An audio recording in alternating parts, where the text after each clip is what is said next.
एक गांव में दो दोस्त रहते थे। एक का नाम दीपक था और दूसरे दोस्त का नाम अजय था। अजय के पास एक जेसीबी था और वो दोनों इस जेसीबी पर साथ वाले जंगल में लकड़ियां काटने जाया करते थे। एक दिन दोनों दोस्त जंगल में जाते हैं और अपना काम करने लगते हैं। तभी अचानक वहां उन्हें एक भयानक आवाज सुनाई देती है। इस खौफनाक आवाज को सुनकर वो दोनों बहुत घबरा जाते हैं और इधर उधर देखने लगते हैं। वो यहाँ वहां देख ही रहे थे कि वहां उनको एक टाइटन मॉन्स्टर दिखाई देता है। वो टाइटन मॉन्स्टर बहुत खौफनाक था और इनकी तरफ ही आ रहा था। टाइटन मॉन्स्टर को देखकर डर के मारे ये दोनों वहां से भागने लगते हैं और थोड़ी दूर आकर एक बड़े से पत्थर के पीछे छुप जाते हैं।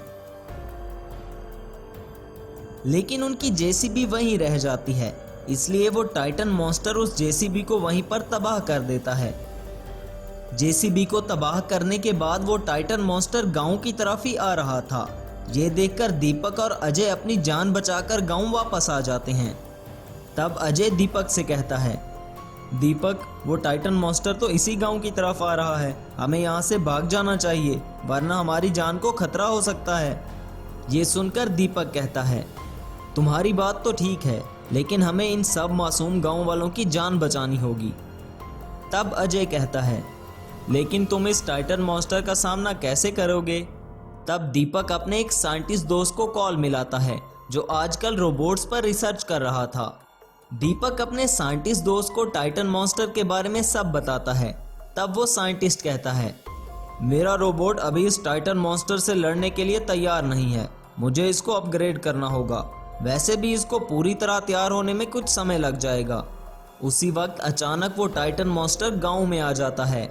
लोग इतने बड़े टाइटन मॉन्स्टर को देखकर डर के मारे यहाँ वहां भागने लगते हैं, क्योंकि किसी ने भी ऐसा खतरनाक राक्षस पहले कभी नहीं देखा था।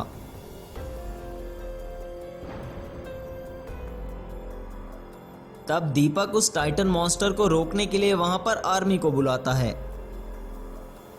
टाइटन मॉन्स्टर पर आर्मी के टैंक के गोलों का भी कोई असर नहीं हो रहा था। तब वो टाइटन मॉन्स्टर आर्मी के टैंक्स को तबाह कर देता है। इतनी देर में साइंटिस्ट का ऑप्टिमस रोबोट भी लड़ने के लिए तैयार हो चुका था। तब वो साइंटिस्ट रोबोट को लेकर गांव में आता है। सामने टाइटन मॉन्स्टर ने दीपक और अजय को पकड़ा हुआ था और टाइटन मॉन्स्टर उन दोनों को खाने ही वाला था। तभी वहां पर साइंटिस्ट का रोबोट आ जाता है। टाइटन मॉन्स्टर और ऑप्टिमस रोबोट में लड़ाई शुरू हो जाती है। टाइटन मॉन्स्टर बहुत पावरफुल था और ऑप्टिमस रोबोट कमजोर होने लगता है। तब साइंटिस्ट रोबोट को जंगल की तरफ जाने के लिए कहता है ताकि रोबोट के तबाह होने से गांव को कोई खतरा ना हो। ऑप्टिमस रोबोट भागता हुआ जंगल में आता है और वो टाइटन मॉन्स्टर भी भागता हुआ उसके पीछे आ रहा था। जंगल में आकर टाइटन मॉन्स्टर और ऑप्टिमस रोबोट में दोबारा से लड़ाई चालू हो जाती है, लेकिन इस बार टाइटन मॉन्स्टर एक ही हमले में रोबोट को खत्म कर देता है। टाइटन मॉन्स्टर ऑप्टिमस रोबोट को तबाह करके वहां से चला जाता है। ये सब अजय और दीपक भी देख रहे थे। तब दीपक अजय से कहता है, ये टाइटन मॉन्स्टर तो बहुत खतरनाक निकला, इसने तो ऑप्टिमस रोबोट को भी खत्म कर दिया। अब हमारे गांव को तबाह होने से कोई नहीं बचा सकता, क्योंकि ये टाइटन मॉन्स्टर दोबारा हमारे गांव पर हमला जरूर करेगा। वो दोनों ये सोचकर परेशान हो रहे थे कि अचानक वहां पर एक विशाल सफेद शेर प्रकट होता है। सफेद शेर को देखकर वो दोनों बहुत डर जाते हैं। तब सफेद शेर उन दोनों से कहता है, घबराओ नहीं, मैं तो तुम्हारी मदद करने के लिए आया हूँ। तुम आखिर हमारी मदद कैसे कर सकते हो? तब सफेद शेर कहता है, मैं इस टाइटन मॉन्स्टर से कहीं ज्यादा शक्तिशाली हूँ। मैं इस जंगल का राजा हुआ करता था, लेकिन एक बार मुझसे एक गलत फैसला हो गया, जिसकी वजह से हमारे जंगल के देवता ने मुझे श्राप दिया था। अगर तुम इस टाइटन मॉन्स्टर से अपने गांव को बचाना चाहते हो तो तुम्हें मेरा एक काम करना होगा, जिससे मेरा श्राप खत्म हो जाएगा और मुझ में फिर से शक्तियां आ जाएंगी और फिर मैं सबकी मदद कर सकूंगा। ये सुनकर दीपक कहता है, हमें आखिर क्या करना होगा? हम अपने गांव की रक्षा के लिए कुछ भी कर सकते हैं। तब सफेद शेर उनको बताता है, तुम्हें काली पहाड़ी के पीछे वाले जंगल में जाना होगा और वहां तुम्हें दो अनजान रास्ते मिलेंगे। उन दोनों रास्तों में से एक रास्ता मणि की तरफ जाता है, लेकिन तुम वहां जाकर लालच में मत आ जाना। और खुद से पहले दूसरों की मदद करना। ऐसा कहकर वो सफेद शेर वहां से गायब हो जाता है। तब दोनों दोस्त उस काली पहाड़ी के पीछे वाले जंगल में पहुंच जाते हैं। वहां पर उन्हें 2 जादुई रास्ते दिखाई देते हैं। एक रास्ता सोने का था और उसके सामने एक सोने का शेर खड़ा था, और दूसरा रास्ता साधारण था और उस रास्ते के सामने एक साधारण शेर खड़ा था। तब सोने का शेर कहता है, तुम दोनों मेरे साथ आओ, मैं तुम्हें वो मणि भी दूंगा और साथ में इतना सोना दूंगा कि तुम दोनों बहुत अमीर हो जाओगे। तब साधारण शेर कहता है, मेरी मदद करो बेटा, तुम मेरे साथ चलो, मुझे तुम्हारी मदद चाहिए।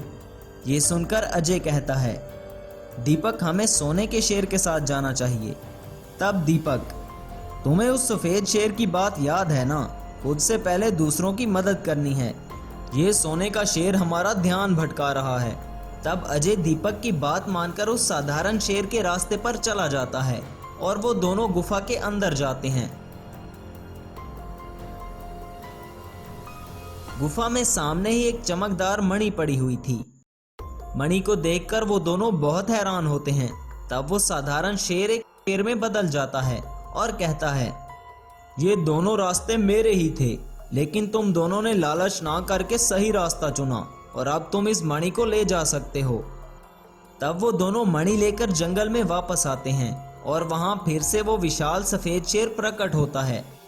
अब उस शेर में सब शक्तियां वापस आ चुकी थीं। वो दोनों सफेद शेर के साथ गांव में वापस आते हैं। तब वहां टाइटन मॉन्स्टर भी आ जाता है।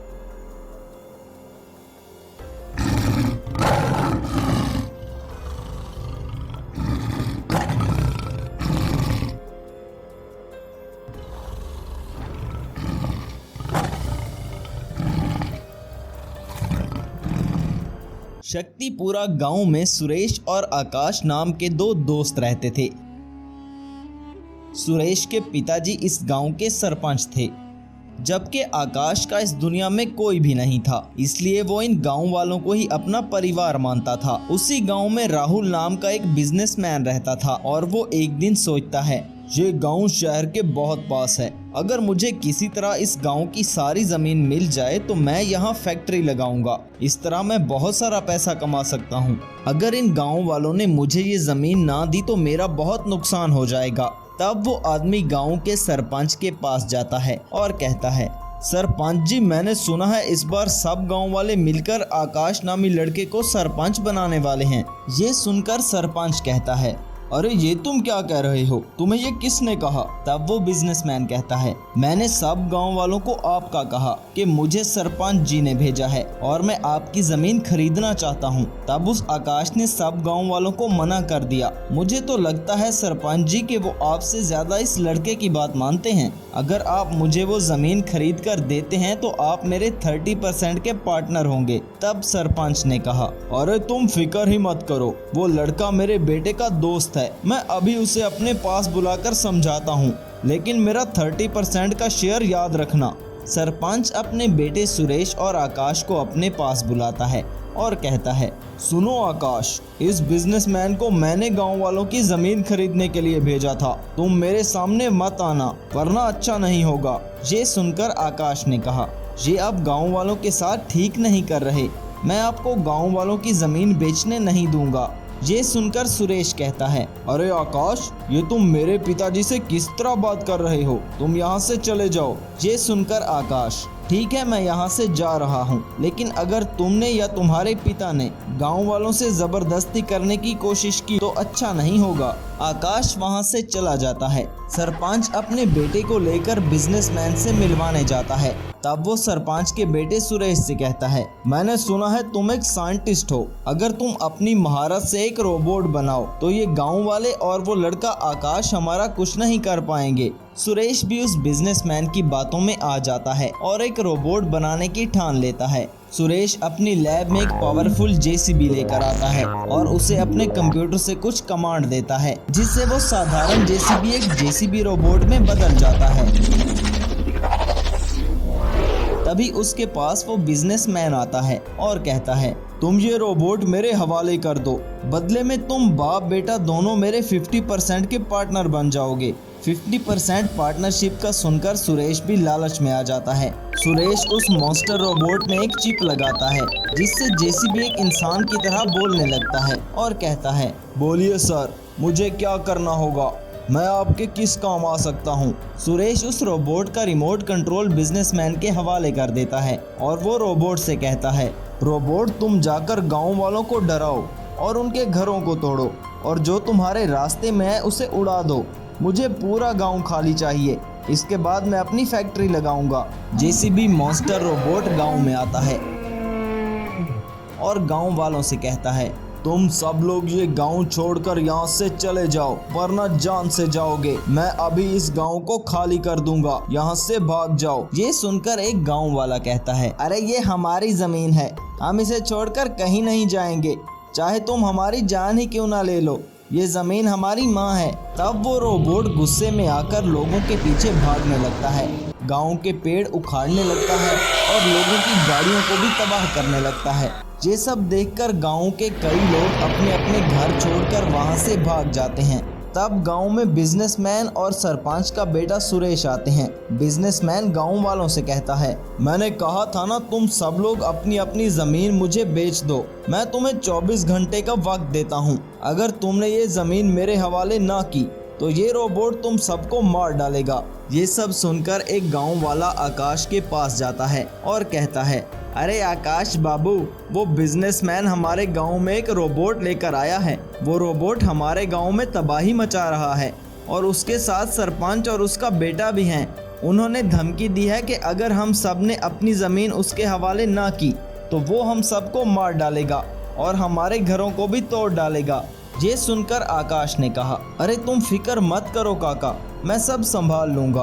आकाश पुलिस को फोन करके रोबोट के बारे में बताता है। तब कुछ पुलिस की गाड़ियां गांव में उस रोबोट को रोकने के लिए आती हैं। वो रोबोट पुलिस की गाड़ियों को भी तबाह कर देता है। आकाश दूर खड़ा ये सोच रहा था कि आखिर इस जेसीबी रोबोट मॉन्स्टर को कैसे रोका जाए। तब उसकी नज़र अपने ट्रैक्टर पर पड़ती है। तब आकाश ने कहा, क्यों ना मैं इस ट्रैक्टर को एक रोबोट में बदल दूं। आकाश उस ट्रैक्टर पर कुछ एक्सपेरिमेंट करता है। देखते ही देखते वो ट्रैक्टर एक जायंट रोबोट में बदल जाता है। तब आकाश अपने जायंट ट्रैक्टर रोबोट से कहता है, ट्रैक्टर रोबोट, एक जेसीबी रोबोट गांव वालों को बहुत परेशान कर रहा है, तुमने जाकर उसे खत्म करना है। ये सुनकर जेसीबी रोबोट ने कहा, ठीक है सर, मैं इस जेसीबी रोबोट को खत्म कर दूंगा और गांव वालों को बचा लूंगा। जेसीबी रोबोट गांव में तबाही मचा रहा था। वो लोगों के घरों को तोड़ने लगता है। तब वहां ट्रैक्टर रोबोट आता है। जेसीबी रोबोट आकाश पर हमला करने लगता है। तब ट्रैक्टर रोबोट आकाश के सामने आकर उसे बचा लेता है। दोनों रोबोट्स के बीच में घमासान जंग होती है। आखिर में ट्रैक्टर रोबोट जेसीबी रोबोट को खत्म कर देता है।